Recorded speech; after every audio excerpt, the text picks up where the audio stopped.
Hello students, welcome to your own learning platform Learnosphere. आज मैं फिर लेके आया हूँ आपके लिए क्लास 10th साइंस का एक और टॉपिक। तो आइए स्टार्ट करते हैं। Twinkle twinkle little star. आप सब ने ये पोएम तो बचपन में सुनी ही होगी, पर क्या आप जानते हैं कि स्टार ट्विंकल क्यों करते हैं? तो आइए इसे समझने के लिए सबसे पहले जानते हैं एटमॉस्फेरिक रिफ्रैक्शन यानी वायुमंडलीय अपवर्तन को। तो जब लाइट आती है स्पेस से एटमॉस्फेयर में, स्पेस एक रेयरर मीडियम होता है यानी विरल माध्यम होता है, क्योंकि वहाँ कोई एटमॉस्फेयर नहीं है, और उसकी तुलना में कंपैरिजन में एटमॉस्फेयर एक डेंस मीडियम होता है। तो जब इस एयर डेंसिटी के चेंज होने से लाइट बेंड हो जाती है तो इसे कहते हैं हम एटमॉस्फेरिक रिफ्रैक्शन। यानी जब लाइट आती है हमारे एटमॉस्फेयर में तो because of more optical density, यानी डेंसिटी ज़्यादा होने से जो लाइट है वो बेंड हो जाती है डेंसर एयर की ओर, और इस तरह होता है एटमॉस्फेरिक रिफ्रैक्शन।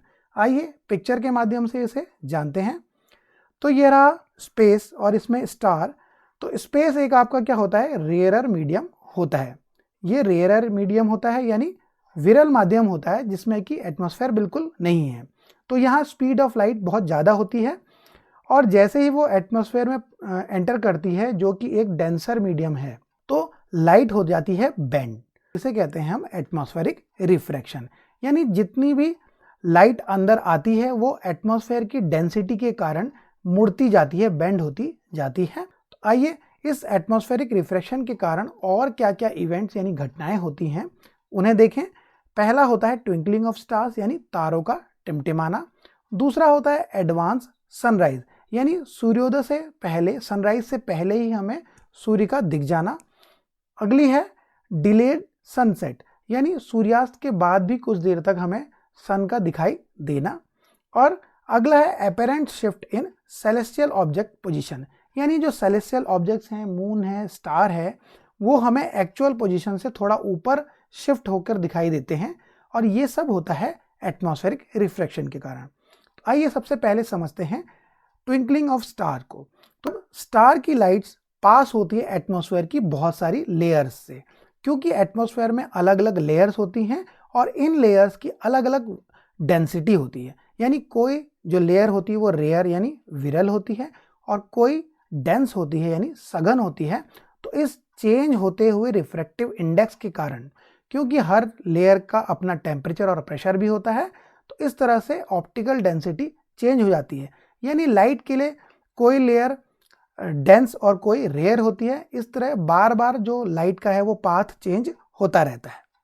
अब देखें इसे, स्टार की जब लाइट एटमॉस्फेयर में एंटर करती है तो वो बार बार बेंड होती है due to different optical density of different layers, और इस तरह बेंड होकर के ऑब्जर्वर तक पहुंचती है और ये एटमॉस्फेयर में बेंड हो जाती है। इसे ही कहते हैं एटमॉस्फेरिक रिफ्रैक्शन। तो स्टार हमें एक्चुअल पोजीशन से थोड़ा ऊपर शिफ्ट होते दिखाई देते हैं, और ऐसे ही हमें सेलेस्टियल ऑब्जेक्ट जिनमें भी से भी लाइट आ रही है वो हमें एक्चुअल पोजीशन जहां पर होने चाहिए उससे थोड़ा ऊपर दिखाई पड़ते हैं ड्यू टू एटमॉस्फेरिक रिफ्रैक्शन। अब देखें जब लाइट आती है रैंडमली, क्योंकि बार बार रिफ्रैक्टिव इंडेक्स चेंज होता है, तो इस तरह लाइट की जो इंटेंसिटी है उसमें भी कुछ ऊपर नीचे यानी उतार चढ़ाव हो जाता है, यानी फ्लक्चुएशन होता है। तो इस तरह हमें ये स्टार जो होते हैं वो जलते बुझते हुए यानी ट्विंकल करते हुए दिखाई पड़ते हैं।